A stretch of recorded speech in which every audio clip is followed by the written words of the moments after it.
440 രൂപക്ക് ഇങ്ങനത്തെ ഒരു മസാല ഷവായ എവിടെ കിട്ടുക? അതും ആ ലെഗൊക്കെ കണ്ട് തൊടുമ്പോഴത്തേനും പറഞ്ഞു വരുന്ന അങ്ങനത്തെ ഒരു ഐറ്റം അത് കിട്ടുന്ന ഒരു സ്പോട്ടിലാണ് ഇപ്രാവശ്യം നമ്മളുള്ളത്. എടപ്പാള് പട്ടാമ്പി റോട്ടുള്ള ഫ്രഞ്ച് ടേക്സ്. ഇവിടെ ഒരുപാട് ഐറ്റംസുകൾ നമുക്ക് ട്രൈ ചെയ്യാനുണ്ട്. പക്ഷെ മെയിൻ ഫോക്കസിങ് ഈ മസാല ഷവായ തന്നെയാണ്. മെനു കാർഡിൻ്റെ അടുത്തേക്ക് അതിൽ മസ്റ്റ് ട്രൈ ചെയ്തിട്ടുള്ള സാധനം ഇതാണ്. നേരെ ടേബിൾക്ക് സാധനം എത്തി. ഇപ്പൊ ഷവായയിൽ ട്രെൻഡിങ് മസാല ഷവായ തന്നെയാണല്ലേ. പല സ്ഥലത്തുനിന്നും നമ്മൾ ഈ ഒരു ഐറ്റം ട്രൈ ചെയ്തിട്ടുണ്ട്. പക്ഷെ എന്തോ ഇവിടുത്തെ മസാല ഷവായക്ക് ഒരു സ്പെഷ്യൽ ടേസ്റ്റ് തന്നെ ഉണ്ട്.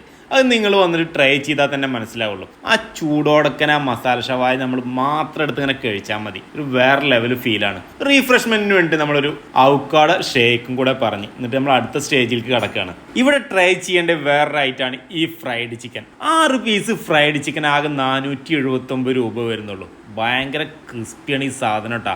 അത് കാണുമ്പോൾ നിങ്ങൾക്ക് മനസ്സിലാവുന്നുണ്ടാവും. അതുപോലെ ഈ ഫ്രൈഡ് ചിക്കനിൽ എടുത്തു പറയേണ്ട ഒരു സംഭവമാണ് അതിൻ്റെ ആ സൈസ്. ഭയങ്കര വലിയ പീസായിട്ടാണ് ഇവിടെ കിട്ടുന്നത് കേട്ടോ. സാധാരണ ഒരു ബർഗറിന് നിങ്ങൾ എത്ര രൂപ കൊടുക്കണം? അത് നല്ലൊരു കഫേയിൽ പോയി കഴിക്കാൻ വെറും 189 രൂപക്കാണ് ഈ എൽ ക്ലാസിക്കോ വരെ കൊടുക്കുന്നത്. അതിലത്തെ ഫില്ലിങ്ങും കാര്യങ്ങളൊക്കെ നിങ്ങൾ നോക്കി നോക്ക്. സംഭവം പൊളിയാണ്. ഞാൻ ഈ പറഞ്ഞ 3 ഐറ്റംസും എടപ്പാള് ഭാഗത്ത് വന്നിട്ട് ഏതൊരു കഫേയിൽ പോവാണെങ്കിലും ഈ ഒരു പ്രൈസിന് നിങ്ങൾക്ക് കിട്ടില്ല. എന്തായാലും ഇവിടെ വന്നിട്ട് നിങ്ങളൊന്ന് ട്രൈ ചെയ്ത് നോക്കിയിട്ട് ഫീഡ്ബാക്ക് പറയണം. ഇതുപോലത്തെ സ്പോട്ടുകൾ അറിയണമെങ്കിൽ ജസ്റ്റ് ട്രാവൽ ചെയ്യാനൊന്ന് ഫോളോ ചെയ്തോളൂ.